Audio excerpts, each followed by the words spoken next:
Tentang pelaksanaan pemilu yang terjadi ya terkait dengan tiga hal tadi itu.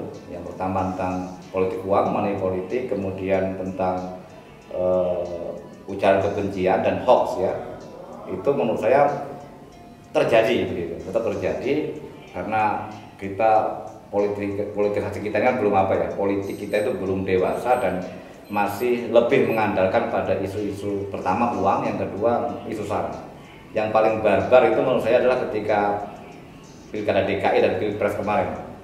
Itu ujaran kebencian, money politik, sampai kemudian berita hoax itu menjadi seperti senjata gitu. Seperti senjata politisi untuk meraih suara masyarakat. Satu hal pertama itu menunjukkan ketidakkredibilitasnya dari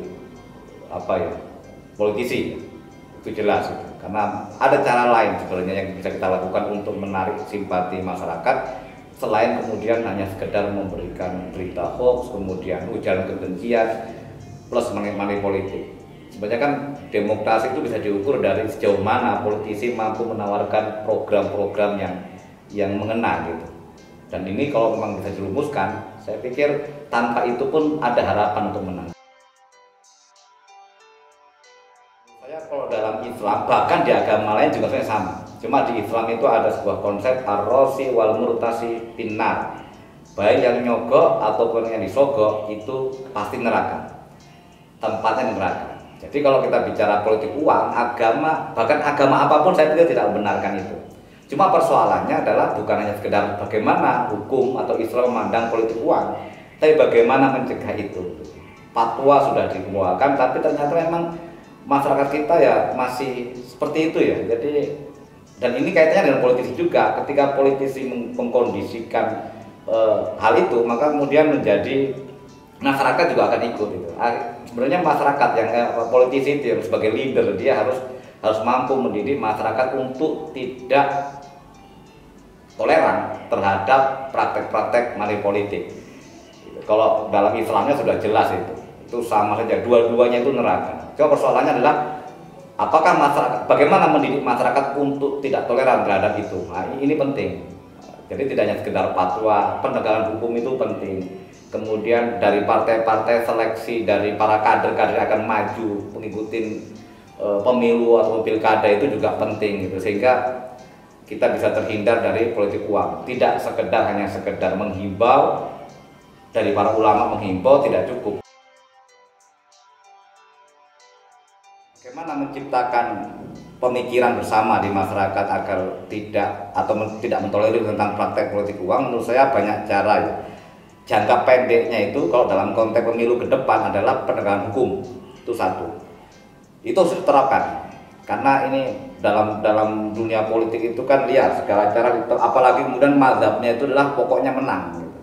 Cara menjadi tidak penting, akhirnya segala cara ditempuh. Kita sudah bisa menyaksikan bagaimana para politisi itu demi menang kemudian melakukan segala cara. Itu yang pertama, penegakan hukum. Tindak tegas itu baik yang disogok maupun yang menyogok. Yang kedua, pendidikan politik. Kesadaran di tengah masyarakat itu penting. Peran-peran akademisi, peran-peran NGO, peran-peran partai politik itu menjadi signifikan pada jangka panjangnya begitu untuk mendidik masyarakat agar anti politik uang. Nah, ini memang butuh perjuangan panjang dan tidak banyak dilirik gitu. Padahal kalau kita mau bersama-sama sepakat bahwa politik uang itu tidak baik dan akan menghancurkan nilai-nilai demokrasi, menurut saya harusnya semua elemen ini bergerak gitu. Sehingga di masyarakat itu akan tercipta bahwa money politik itu adalah sebuah aib yang tidak boleh kita lakukan. Semacam itu. Ada kemarin gerakan untuk ambil uangnya tapi jangan pilih orangnya, itu juga salah menurut saya. Itu justru tetap mengajarkan pada toleran terhadap praktek-praktek politik uang. Pertama, demokrasi itu kan kita demokrasinya Pancasila ya, dan kita sudah berkomitmen, ada konsensus sana bahwa berbeda-beda tetap satu, dan ini sudah terjaga sebenarnya. Namun memang dalam beberapa tahun terakhir ini sedikit terganggu. Kenapa? Karena tadi itu ada upaya-upaya untuk menghalalkan segala cara, sehingga menggunakan isu-isu yang sensitif. Ingat kata Basam TV itu, isu agama itu akan membuat kita adalah isu yang sangat resisten dan sulit untuk diperbaiki ketika terjadi konflik. Kita bisa lihat bagaimana Sampit kan luar biasa. Konflik yang disebabkan oleh agama itu akan sulit diredakan. Nah, politisi sebenarnya harus punya moral untuk berpikir itu, selain hanya kepentingan diri berkuasa begitu ya. Tapi oke, tentang ujaran kebencian. Kalau perspektifnya Islam, menurut saya jelas Islam melarang itu. Islam sangat, bahkan Islam itu mengandaikan mereka yang membuat ujaran kebencian itu seperti memakan daging saudaranya sendiri. Ya bismillahirrahmanirrahim, ya ayyuhalladzina amanu ijtanibu katsiran minadh-dhanni inna ba'dadh-dhanni itsmun wala tajassasu wala yattab ba'dukum ba'dha ayyuhibbu ahadukum ayyakula lahma akhihi mayyitan. Hai orang beriman, jauhilah kepada kami itu zon, berprasangka buruk, berburuk sangka, dan kemudian bertajassasu itu mengunjing begitu, karena itu adalah bagian dari dosa. Ayyuhibbu ayyakula lahman akhi ayyuhibbu ahadukum ayyakula lahma akhi mayyitan. Apa kamu itu mau makan daging saudaramu?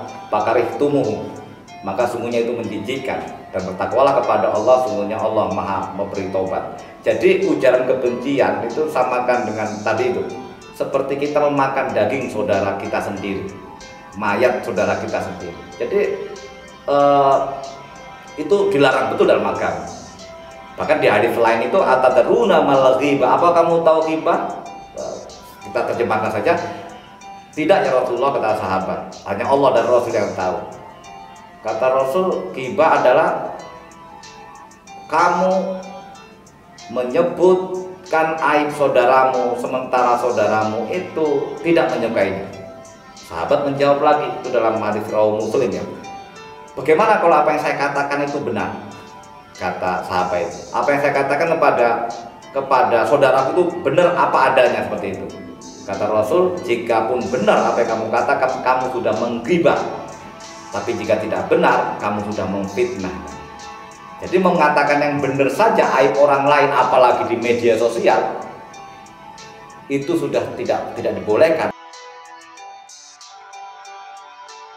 Kalau harapan saya terkait pelaksanaan pemilu ke depan, tentu yang harus jujur dan adil begitu ya. Harus ada menjaga kerahasiaan dari pemilih itu. Namun yang paling penting ya, karena ini konteksnya masih pandemi ya, saya pikir harus mampu betul mempertimbangkan dampak dari pandemi ini. Oleh karenanya pemilu oke, karena itu juga acara yang penting begitu ya, tapi juga jangan sampai kemudian menegasikan bahwa kita hari ini ada pandemi. Bagaimana caranya teknis itu, tapi jelas harus jaga jarak macam-macam. Itu yang pertama. Yang kedua, dari aspek pemilunya sendiri ya, selain jujur dan adil, juga emang harus adalah paradigma baru untuk pemilu ke depan. Jadi, bahwa politik itu adalah untuk kekuasaan, ya memang seperti itulah. Politik adalah seni untuk meraih kekuasaan. Tapi kemudian harusnya masing-masing kontestan ini harus paham juga bahwa dalam politik juga ada moral gitu. Dan itu tidak mudah untuk kemudian diabaikan gitu. Adalah komitmen itu, komitmen untuk menjaga moral bersama terhadap hal yang boleh dan tidak boleh dilakukan, fair gitu. Kalau Anda lihat pertarungan di MMA itu kan fair ya, pukul-pukulan tapi kan fair gitu. Ada aturan disepakati apa yang boleh tidak boleh gitu. Padahal semuanya tujuannya ingin menang, tapi bukan berarti menang melanggar semuanya begitu. Ini PR bagi politisi. Jadi harus jangan waton menang gitu ya, tapi juga menang yang terhormat. Dan untuk masyarakat saya pikir ya belajar dari kasus-kasus sebelumnya. Pilih pemimpin yang betul-betul menurut Anda itu mampu membawa daerah Anda, membawa kalian semua, masyarakat kita semua itu pada kesejahteraan. Untuk itu, agar tidak salah pilih, tradisikan untuk mencari jejak record masing-masing kandidat itu. Jadi sebelum milih itu coba Anda searching, kalau mungkin Anda belum bersentuhan dengan teknologi, coba tanya dengan sekitar, kira-kira siapa orang ini sebelum milih. Tapi sekali lagi, ketika orang itu siapapun dia, Anda kenal tidak kenal, ketika sudah menyodorkan uang agar Anda memilihnya, maka tinggalkan. Politik, uang itu pembodohan.